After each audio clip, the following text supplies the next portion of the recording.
Hello students, so a very warm welcome on the YouTube channel of analyst IAS.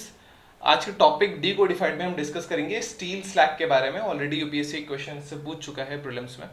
सो इसके बारे क्योंकि rising technology है तो थोड़ा मेंस पर्सपेक्टिव से भी कुछ चीज़ें हम इसमें देखेंगे। We will see why is it in use, what is this steel slag, इसके एडवांटेजेस क्या है अगर हम इसका इस्तेमाल करते हैं, एग्जाम्पल क्या है, इंडिया कितना स्टील स्लैग प्रोड्यूस करता है, आने वाले टाइम में कितना प्रोड्यूस करेगा, challenges क्या क्या है हमारे पास, then what is this waste to wealth mission. After that we'll be having our today's prelims and the mains practice question. So let's start. Why news? Recently जो state for steel and rural development के जो minister हैं, इन्होंने steel slag technology को highlight करते हुए जो waste to wealth mission है इसको अचीव करने में इसके योगदान को इन्होंने सराहा है। सो इंडिया ने वर्ल्ड की लेटेस्ट जो स्टील रोड टेक्नोलॉजी है, स्टील स्लैग को यूज करके इसको डेवलप किया है। तो व्हाट इज दिस टेक्नोलॉजी? तो जब हम स्टील का प्रोडक्शन करते हैं तो एज अ बाई प्रोडक्ट ये जनरेट होता है स्टील स्लैग, और ये जो फैक्ट्रीज होंगी उनके चारों ओर फिर इसको फेंक दिया जाता है, ये वहीं पे एक्यूमुलेट होता रहता है क्योंकि इसका कोई फर्दर यूज हो नहीं पाता है। अगर हम एक अप्रोक्सीमेशन देखें तो इंडिया लगभग अभी 19 मिलियन टन से स्टील स्लैग प्रोड्यूस करता है एक साल में, लेकिन अगर 2030 तक की हम बात करेंगे तो लगभग 60 मिलियन टन ईयरली प्रोड्यूस करने लगेगा। एक टन स्टील जब भी हम प्रोड्यूस करते हैं तो उससे लगभग 200 केजी का स्टील स्लैग जनरेट होता है। तो एडवांटेजेस क्या होंगे यूज करने के लिए? तो जो इतना स्टील स्लैग प्रोड्यूस होता है कि जितना हमने देखा कि एक टन स्टील के लिए 200 केजी चाहिए, फिलहाल इंडिया 19 मिलियन बना रहा है, आने वाले टाइम में 60 मिलियन टन बनाएगा। तो ये जो इतना ज्यादा स्टील स्लैग है ये बड़े बड़े पाइल्स में एक्यूमुलेट हो जाएगा फैक्ट्रीज के around, which would be ultimately result into air, water, land pollution. Therefore अगर हम स्टील स्लैग का रोड कंस्ट्रक्शन में यूज करते हैं तो ये एक तो एनवायरमेंट फ्रेंडली है, प्लस ये कॉस्ट इफेक्टिव मेथड भी है। सो कॉस्ट इफेक्टिव और ड्यूरेबल है। पहली चीज कॉस्ट इफेक्टिव है, आपका प्राइस घट जाता है इसको बनाने में। देन अप्रोक्सीमेटली 30% चीपर है जो हम कन्वेंशनल पेइंग मेथड्स बाकी जो यूज करते हैं उससे। फर्दर मोर एक्सेप्शनल ड्यूरेबिलिटी है, ये वेदर चेंजेस को बहुत अच्छे से रेजिस्ट करता है, ज्यादा दिन तक चलेगा तो इसका मेंटेनेंस कॉस्ट भी कम आएगा। नाउ नेचुरल रिसोर्सेज पर डिपेंडेंस कम होगा इसका। ट्रेडिशनल रोड कंस्ट्रक्शन जो है वो नेचुरल बैलेस्ट पर, एग्रीगेट्स पे, छोटे छोटे पत्थरों पर और बहुत सारी चीजों पर निर्भर करता है जो कि नेचुरल रिसोर्सेज को डिप्लीट करता है, रेत वेत बहुत सारी चीजें चाहिए होती हैं।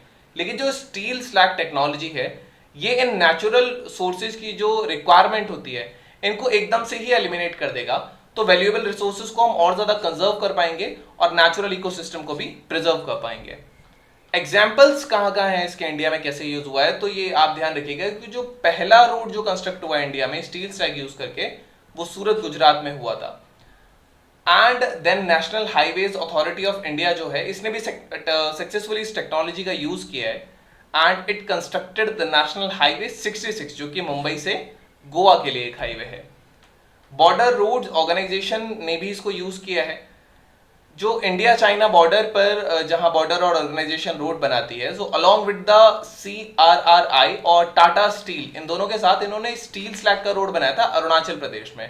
ये जो प्रोजेक्ट है ये डेमोन्स्ट्रेट करता है कि बहुत चैलेंजिंग टेरेन्स में भी क्रिटिकल नेशनल इंफ्रास्ट्रक्चर जहां बनाया जाना चाहिए ये टेक्नोलॉजी बहुत ज्यादा सुटेबल है उन एरियाज के लिए, बिकॉज बहुत ज्यादा लंबे समय तक भी चलेगी and there are many things. So what are the challenges now?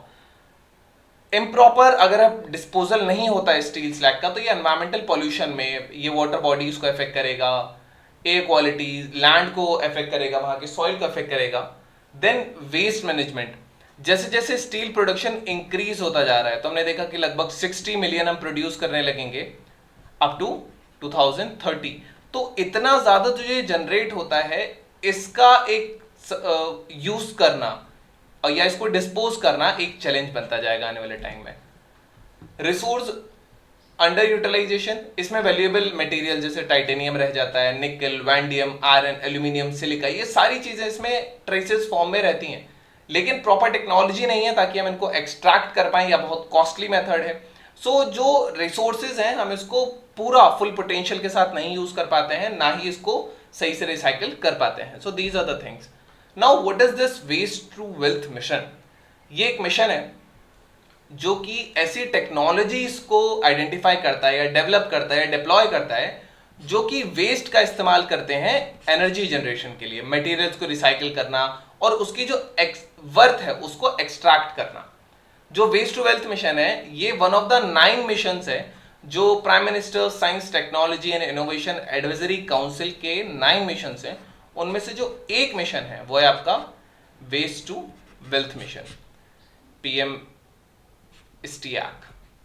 Now ये जो मिशन है ये स्वच्छ भारत अभियान, स्मार्ट सिटी प्रोजेक्ट जो होते हैं इनको असिस्ट करेगा, ऑग्यूमेंट करेगा। एक सर्कुलर इकोनॉमी मॉडल्स क्रिएट होने लगेंगे ताकि रिड्यूस, रीयूज, रिसाइकल हो सके, फाइनेंशियली वायबल हो वेस्ट मैनेजमेंट के लिए, और ये वेस्ट हैंडलिंग जो प्रोसेस है उसको भी एक प्रॉपर तरीके से करने का इसमें वो है। So this is what waste to wealth mission is. Now we have our today's prelims practice question. So with reference to the steel slag, consider the following statements. Thickness of a steel slag road is more as compared to conventional roads made of asphalt.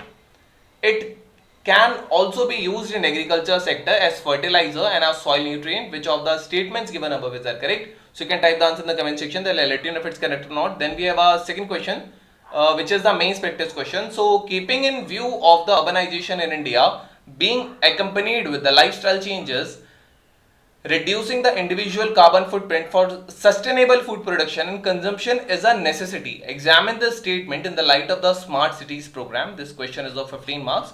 You can try, and if you want you can join our mains practice initiative as well. So this was all about today's video and session. Thank you. Have a nice day and stay tuned with the Analyst IAS for your better preparation.